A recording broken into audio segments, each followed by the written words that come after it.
Hello guys، چطورید؟ خیلی خوش اومدید به پارت دوم از یونیت 6. امروز قراره گرامرایی که توی پارت قبلی با هم کار کردیم رو یکم تمرین کنیم. Let's dive in.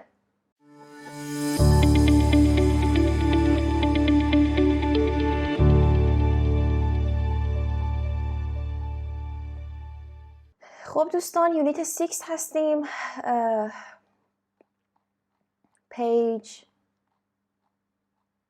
page 60, unit 6.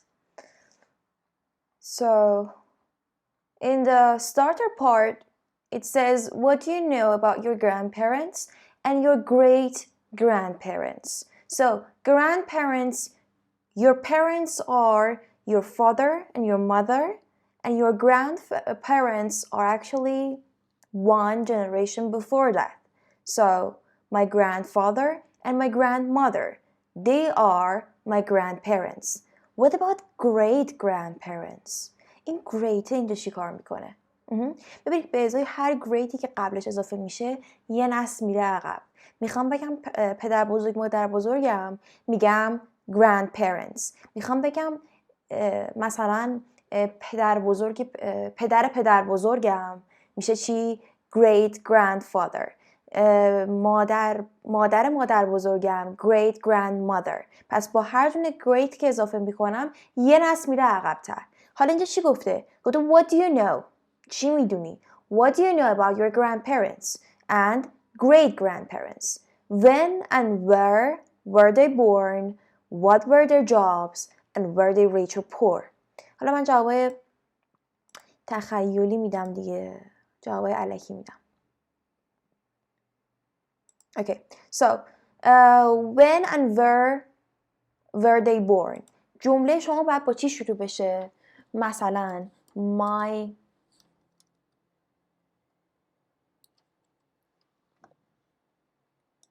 اینجا my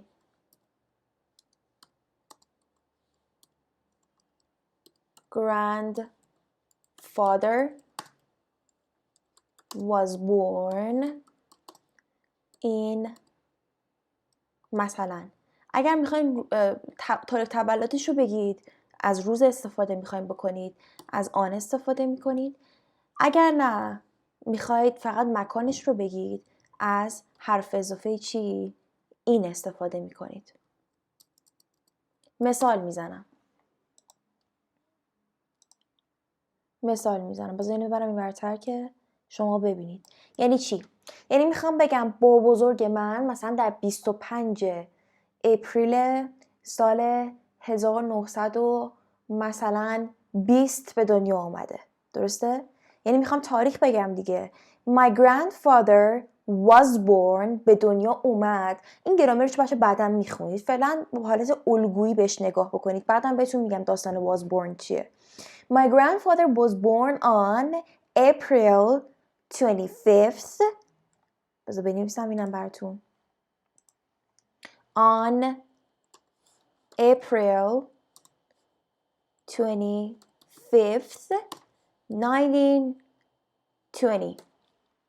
درسته؟ اومدم تاریخ تولدشو گفتم. برای همچین جمله شما نیازمند هستین که از حرف اضافه آن استفاده کنید. چرا؟ چون بعدش میخواین روزش رو بگید. 25 اپریل. درسته؟ بچه‌ها اشتباه میکنن، میگن خب مگه بعدش ماه نیومده، اپریل نیومده. برای اپریل ما حرف اضافه این رو استفاده میکنیم دیگه. برای ماه، برای سالها، برای فصلها حرف اضافه‌مون این هست. In April, in January, in March, in June. درسته؟ اما شما چون دارید میگید 25 اپریل، دارید به روز اشاره میکنید. حرف اضافه روز آن هست. پس میگم my grandfather was born، این was born یادتون باشه حالت الگو، on April 25th 1920. خب اگر میخوام مکانش رو بگم، مثلا بگم کدوم شهره، مثلا میتونم در ادامهش بگم in مثلا Italy. گفتیم الکی بگیم دیگه. درسته؟ پس جمله کامل من میشه My grandfather was born on April 25th 1920 in Italy. این شد از این. فقط به حرف اضافه دقت کنین. گفتم میخواین تاریخ تولد رو بگید، روزش رو میخواین بگید آن، اگر میخواین مکان، شهر یا کشورش رو بگید از این استفاده میکنیم. و اینکه was born هم به معنی متولد شدنه. خودم که به دنیا اومدم I was born، این was born هست. I was born مثلا on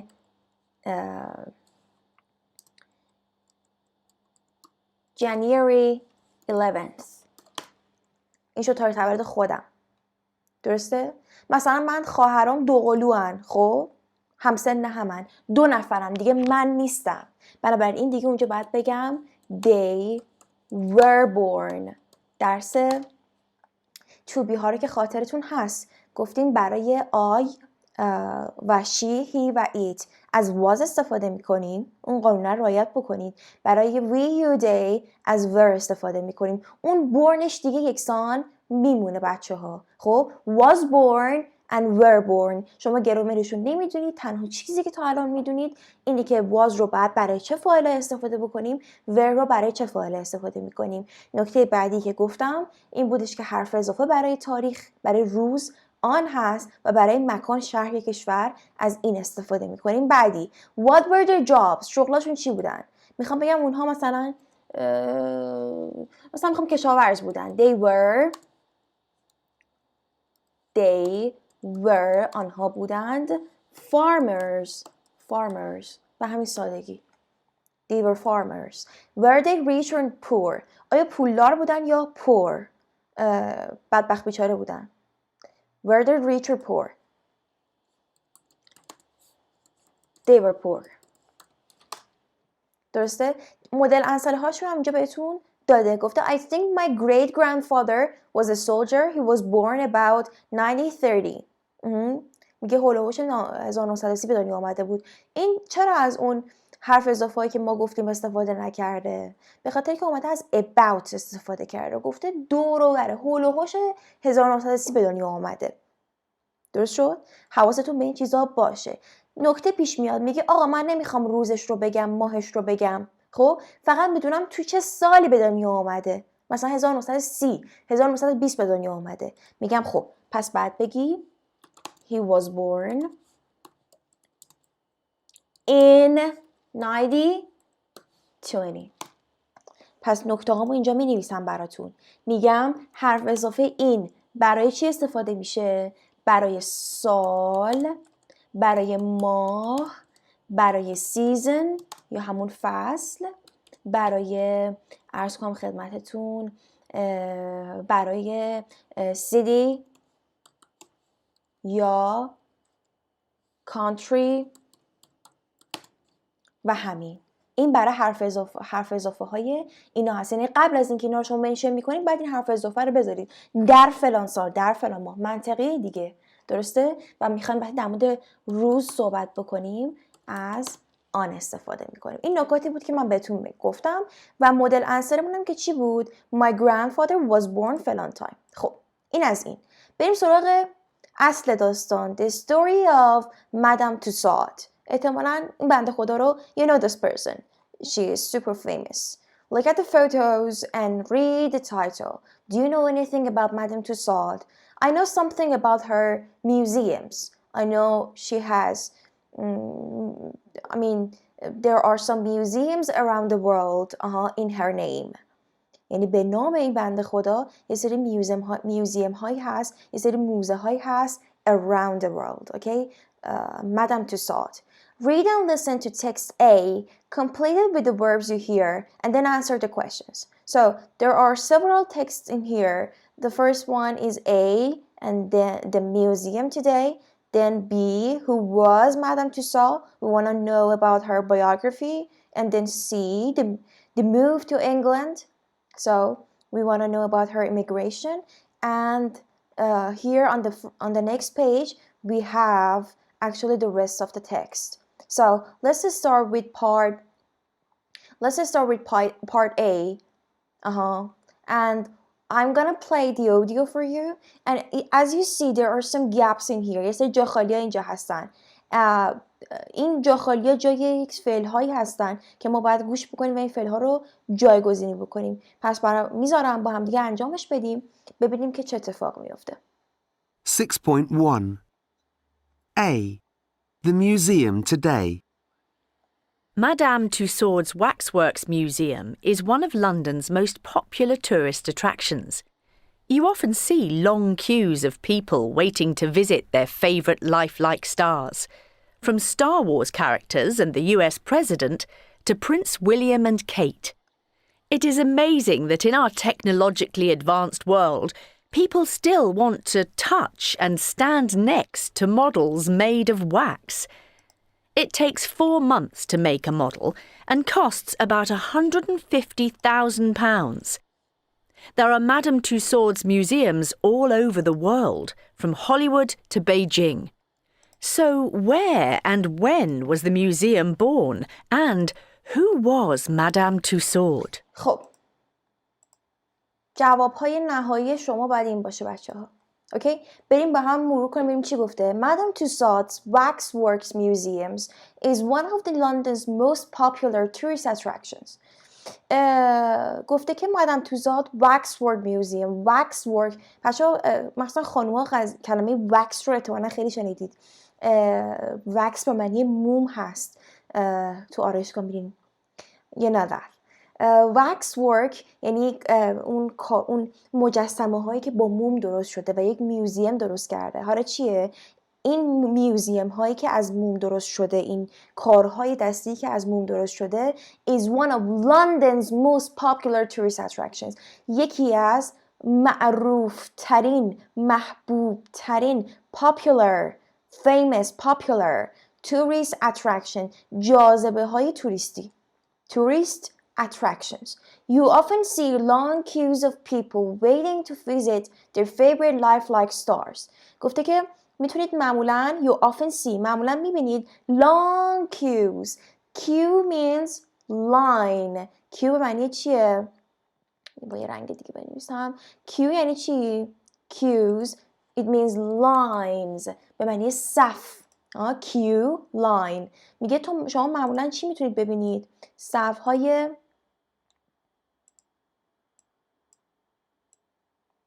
کجا بذارمش؟ اینجا گذاشتمش. صف‌های طولانی مردم رو میتونید ببینید. You often see long queues of people waiting منتظرن to visit their favorite lifelike stars که ببینن ملاقات کنن استارها، اون ستاره های مورد علاقهشون که لایف لایک هستن. چون لایف لایک اینجا منظورش چیه؟ یعنی خیلی اینا طبیعی هن. به خاطر مجسمه هایی که انگار زنده هستن، خیلی نچرال هستن، خیلی طبیعی هستن. پس یه سینونیم خوبی که میتونیم برای لایف لایک بذاریم چیه؟ نچرال. معنی دقیقش چی میشه؟ یعنی انگار که زنده هستن. درسته؟ طبیعی، زنده. life like stars. Okay? From Star Wars characters and the US President to Prince William and Kate. حالا میگه این مجسمه ها، این هنرپیشه‌هایی که خیلی هم مجسمه‌شون رو با وکس درست کرده، اینا شامل چیا هستن؟ گفته از ستار وارز کاراکترهای ستار وارز جنگ ستارگان گرفته تا رئیس جمهور آمریکا، تا نمیدونم پرنس ویلیام و کیت. It is amazing that in a technologically advanced world, people still want to touch and stand next to models made of wax. میگه که خیلی amazing، خیلی شگفت‌انگیزه که ببین صفت دیگه، این قید صفت اسم، از اینجا شروع میکنم برای ترجمه.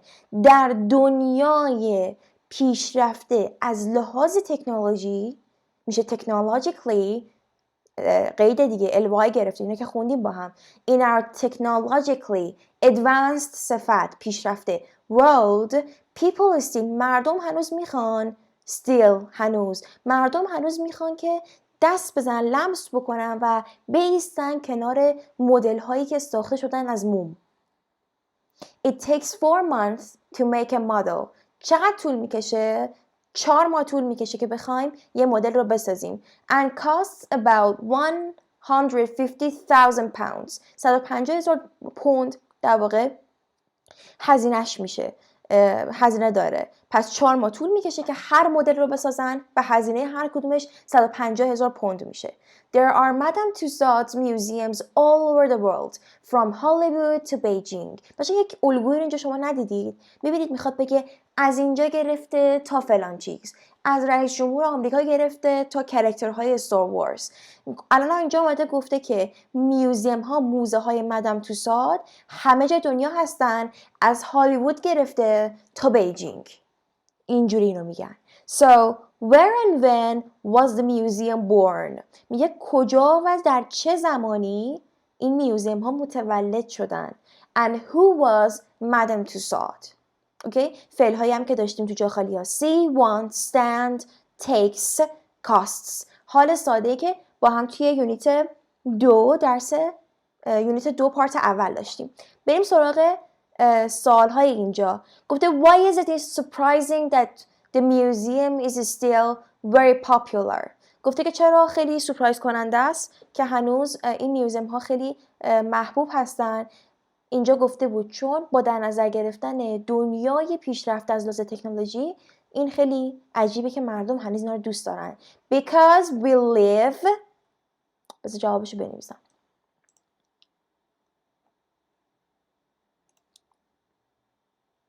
اینجا Because we live in a technologically advanced world. چون ما در یک دنیایی زندگی میکنیم که از تکنولوژی خیلی پیشرفته است. عجیبه که هنوز این میوزیم هایی که یه سری مجسمه از وکس درست شدن و they are just super popular. It is called one of the most popular tourist attractions in London. And even there are several branches. حتی شعبه های دیگه داره در مکان های دیگه all around the world. What do people want to do with the models? What do people want to do with the models? مردم دوست دارن با این مدل چیکار کنن؟ اونها میخوان they want to touch and stand next to them. میخوان لمسش کنن و کنارش در واقع بایستند. stand next to them. بچه من جواب 2 رو اینجا گذاشتم که بتونید ببینید. Okay? They want to touch and stand next to them. How long does it take to make a model? How much does it cost? چقدر طول میکشه؟ گفتیم برای طول کشیدن از فعل take استفاده میکنیم. It takes 4 months and it costs 150,000 pounds. این هم جواب سوال هایی که داشت. بریم قسمت بعدی. گفته read and listen to text B about Madame Tussauds. Answer the questions. This time we do not need to fill any gaps because everything is just right there and it's just ready to be read. We just only listen to this and then answer the 4 questions over here. بریم. 6.2 B. Who was Madame Tussauds? Marie Tussauds was born in 1761 in Strasbourg. Her father, a soldier, died before she was born. When Marie was still very young, her mother moved to Switzerland, where she worked as a housekeeper for a doctor called Philippe Curtius. Marie and her mother lived with the doctor. He could make brilliant wax models. Marie loved these and wanted to learn how to make them. In 1766, Curtius moved to Paris. A year later, Marie and her mother joined him. Marie showed real talent for wax modelling, and during the 1780s, she worked on them with Curtius. It was the time of the French Revolution, and a frightened Marie started making death masks for people who were guillotined. including King Louis XVI and Queen Marie Antoinette. خب اوکی. Marie Tussaud was born in 1761 in Strasbourg. So when was she born? She was born in 1761. ببین ماهش رو نگفته، فقط سال اومده گفته. خب قطعا حرف اضافه این به دنیا اومده در سال 1761. در کجا؟ دوباره برای مکان از این استفاده کرد. In Strasbourg. Her father, a soldier, died before she was born. So what was her father's job? Her father was a soldier. باباش سرباز بوده. And he died before she was born. و مرده، فوت کرده قبل از اینکه بخواد به دنیا بیاد بنده خدا. Before یعنی قبل دیگه. Before مثلا من میتونم بهش بزنم before today, before 8 o'clock. یا حتی میتونم یه جمله بذارم before she was born. قبل از اینکه او به دنیا بیاد. درسته؟ When Marie was still very young, her mother moved to Switzerland. There she worked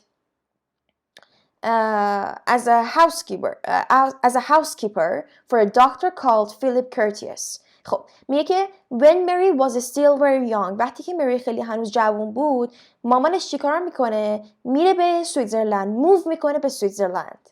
اوکی؟ Her mother moved to Switzerland where she worked as a housekeeper.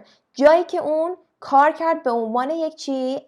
as a housekeeper. همون مستخدم خونه میشه دیگه. خب housekeeper مستخدم خونه میشه. For a doctor called، برای یک دکتری که اسمش چی بوده؟ Philip Curtius. اسمش بوده Philip Curtius. Mary and her mother lived with the doctor. حتی باهاش اینجا زندگی کردن. میری و مامانش باهاش زندگی کردن با این دکتره. خب Philip Curtius. He could make brilliant wax models. آها این پوینت اصلی داستانه. این دکتره میتونست چیکار کنه؟ میتونست وکس مدلز درست کنه. همین کاری که در نهایت مری انجام داد. پس احتمالاً منبع این داستان چی بوده؟ از کجا نشأت گرفته بوده؟ از این دکتره که مامان این براش کار میکرده. اون میتونست مجسمه رو درست کنه. Brilliant, beautiful wax models. Mary loved these and wanted to learn how to make them. عاشقش بوده، عاشق این چیزا بوده، این مدل ها بوده مری و میخواست یاد بگیره. Wanted to learn how to make them. چطوری اینا رو درست کنه. In 1766 Curtius moved to Paris. تو 1766 Curtius هم میره پاریس. A year later Mary and her mother joined him. یه سال بعد مامانشو خودش بهش ملحق میشن، جوین میشن. تو گروه های تلگرامتون دیدین فلانی joined، فلانی اضافه شد، ملحق شد. Mary showed real talent for wax modeling and during the 1780s she worked on them with Curtius. گفته مری یک استعداد واقعی رو نشون داد برای درست کردن این wax مدل ها و در طول مدت در مدت دهه 80 1780 دهه 80 اون به همراه کرتیس روی اون کار کرد.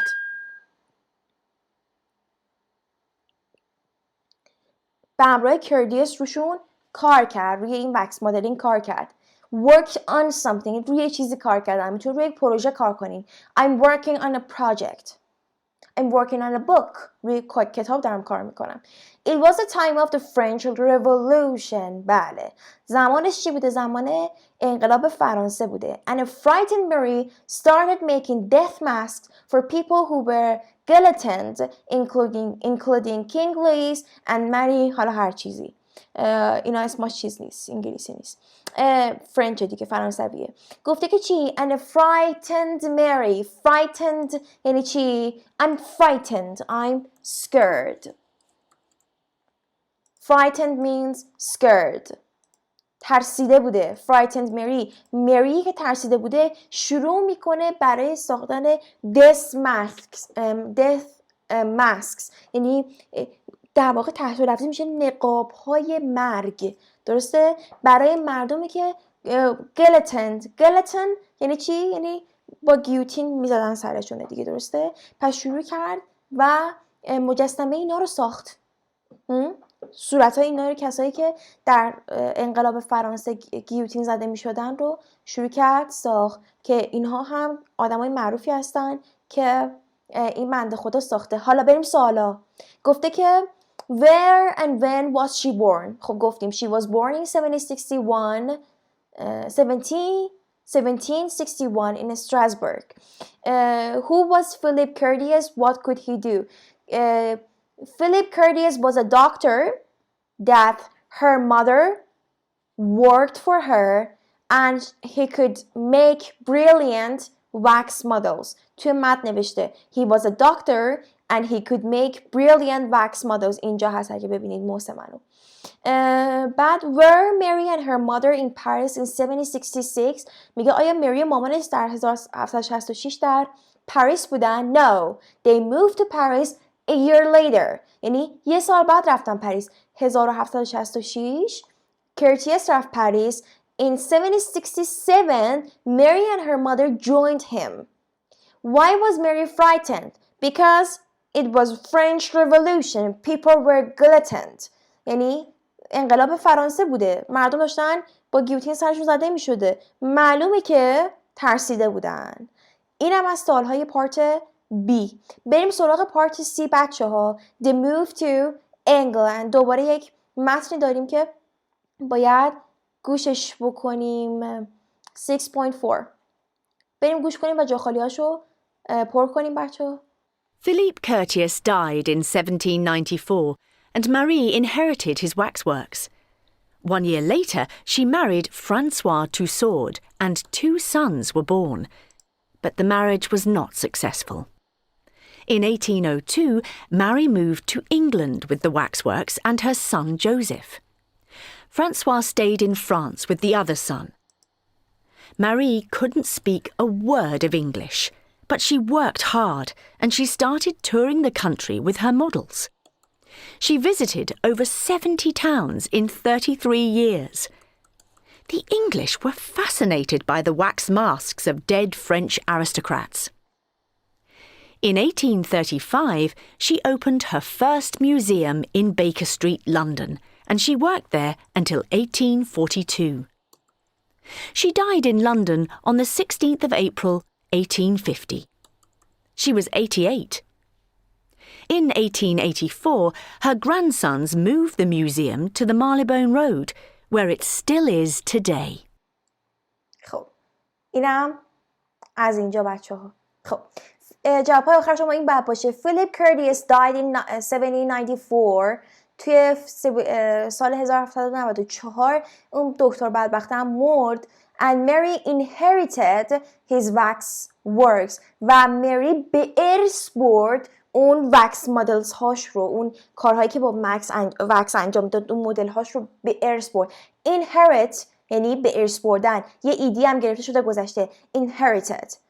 1 year later یه سال بعد she married Francis Tussaud. با این بنده خدا ازدواج میکنه. Married and 2 sons were born. و 2 تا پسر به دنیا میان. But the marriage was not successful. ولی ازدواج marriage، ببین marriage ازدواج، این اسم marriage، marriage نخونید اینو، marriage. But the marriage ازدواج موفق نبود، successful نبود. بچه successful هم نیست، successful.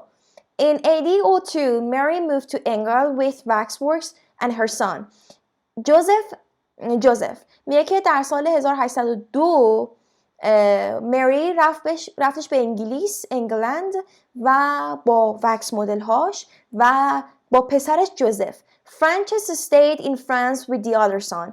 اون شوهرش موند توی فرانسه با اون پسر دیگه است. پس این یکی از پسراشو برمی داره میرن انگلیس. شوهره میمونه اینجا با اون پسر دیگه. Stay به معنی ماندن، ایدی گرفته گذاشته شده stayed. Mary couldn't speak a word of English but she worked hard.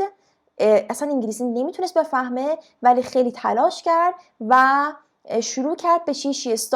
بریم صفحه بعد. She started touring the country with her model. شروع کرد به تور گذاشتن در داخل کشور با مدل هاش. She visited over 70 towns in 33 years. در 33 سال 70 تا شهر رو رفت و دید، ویزیت کرد. The English were fascinated. شگفت زده شده بودن by the wax models of dead French aristocrats. با الیت ها و اریستوکرات های فرانسوی با دیدن اون وکس مدل ها و اون ماسک های صورت هاشون انگلیسی ها شگفت زده شده بودن که این صورت اینها رو اینقدر زیبا درست کرده بوده. In 1837 she opened her first museum in Baker Street, London and she worked there until 1842. در 1835 اولین میوزیمش رو در بیکر استریت باز میکنه، اوپن میکنه، ایدی گرفت شد opened در داخل لندن و تا سال 1842 until یعنی تا اونجا کار میکنه. She died in London on 16th of April 1850. در سال 1850 در 16 اپریل در لندن در واقع فوت میکنه. She was 88 سالش بوده. In 1884 her grandsons moved the museum to Marylebone Road where it is still today. در 1884 نوه‌های پسریش میوزیم رو میبرن به Marylebone Road در حالا یه مکانی یک رودی هست داخل لندن، جایی که هنوز میوزیم هم وجود داره. یعنی میوزیم داخل لندن در این مکان هست. Where it is still today. جایی که هست هنوز این امروزه. خب اینم از این قسمت. خب حالا داخل اینجا این گرامر اسپاتر نمیگم چون شما که تا اینجا اومدین حتما پارت قبلی رو دیدید. اینجا اومده فقط این نکته گفته اینا که هایلایت شدن و قسمت سی که اینجا داریم اینا همه فعل های گذشته ساده هستن. بریم سراغ پارت 4. Match the questions and answers about text B. گفته اینا رو با هم دیگه مچ کن. When did Mary's father die? کی باباش مرد؟ Mary قبل از اینکه به دنیا بیاد. Before she was born. So D. Did Mary and her mother move to London? آیا مری و مامانش با هم رفتن به لندن؟ نه، رفته بودن سوئیسرلند. G. What did her mother do? مامانش چیکار میکرد؟ She worked as a housekeeper. F. Who did they live with? با کی ازدواج میکردن؟ با کی زندگی میکردن؟ Dr. Philip Curtius. با اون دکتره. What did Mary want to learn? چی میخواست یاد بگیره؟ How to make wax models. اگر تو میشه دکتره چی کار میکرد؟ B میشه بچه ها. دکتره wax مدل درست میکرد. این هم دید عاشق این کار شد. Did she like making wax models? آیا لذت میبرد از این قضیه؟ Yes, she did. She loved making them. بله، لذت میبرد، عاشق این کار بود. بعد love میبینید که فعل دوم ing اومده. اینا رو تو ذهنتون باشه. When did she start making death masks? کی شروع کرد که بخواد این death mask رو درست بکنه از اون آدمایی که توی انقلاب فرانسه میمردن؟ میشه C. During the French Revolution. در مدت انقلاب فرانسه. اینم از این. خب انجامش دادیم با هم. بریم یه تمرین دیگه تو گرامر اسپات. گفته look at the past simple questions in exercise 4. How do we form them? این که آسونه بچه‌ها. دوباره در مورد گذشته ساده صحبت کرده. بیام دوشو انجام بدیم. گفته complete these questions and answers in the present and past. خب میگه الان کجا زندگی میکنی؟ فعل کمکی میخوام. Where do you live now? ولی به موقعی که بچه بودی کجا زندگی میکردی؟ گذشته همون دو رو میکردیم دید و هیچ فرقی نداشت. میگه موقعی که بچه بودی تو لندن زندگی میکردی؟ Did you live in London when you were a child? No,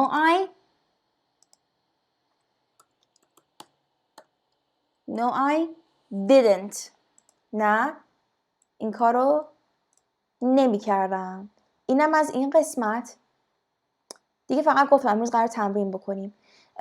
بریم قسمت 5 که پارت C بود گوش کردیم انجام دادیم. قسمت 6 complete the questions about text C. ask and answer them with your partner. جملات رو باید کامل بکنیم. سوال ها رو باید کامل بکنیم. When did Philip Curtius die? مری با کی ازدواج کرد؟ یه فعل کمکی میخوام. فعل اصلی مری ازدواج کردن رو دارم. فعل کمکی ندارم که سوالیش کنم. Who did? How many children? چند تا بچه داشت؟ Did she have?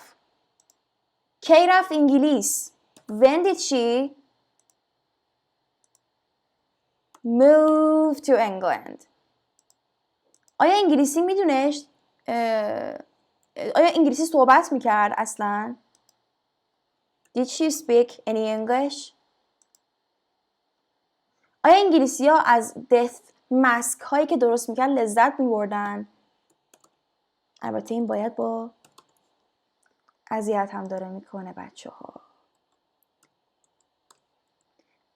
Did the English like the death masks? Where and when کی و کجا اولین میوزیمش رو باز کرد؟ Did she open? اگر شما متوجه نمیشین که چرا جواب ها داره این میشه، حتما به خاطر اینکه پارت قبلی رو ندیدین بچه ها. آیا تو لندن مرد؟ Did she die in London? And چند سالش بود؟ How old was she? اینم از سوال هایی که اینجا داریم. جواب تمام این سوال ها بچه تو این متنی که من ترجمه کردم هست. اینم از این قسمت. حتما سوالاتون از من بپرسید بچه ها. سعی بکنید از این با پارتنرتون سوال لبین از تو این متن و جواب بدید. حتی سعی بکنید که بخواید متن رو یه بار برای خودتون خلاصه بکنید. اینها راههایی هست که میتونید گرامر رو الان تمرین بکنید. گرامر رو یاد گرفتم، اوکی، عالیه، ولی الان میخوام تمرین بکنم. مرسی تا اینجا همراه من بودین. لایک، کامنت، سابسکرایب یادتون نره. حتما پیج اینستاگرام من رو فالو بکنید و چنل تلگرام من رو فالو بکنید. اونجا مطالب مهمی رو براتون میذارم، جزوات رو میذارم، کتاب ها رو میذارم، اون هم لازمتون میشه و این هم که چنل یوتیوب من هست. و that's it. Have a good day. See you around.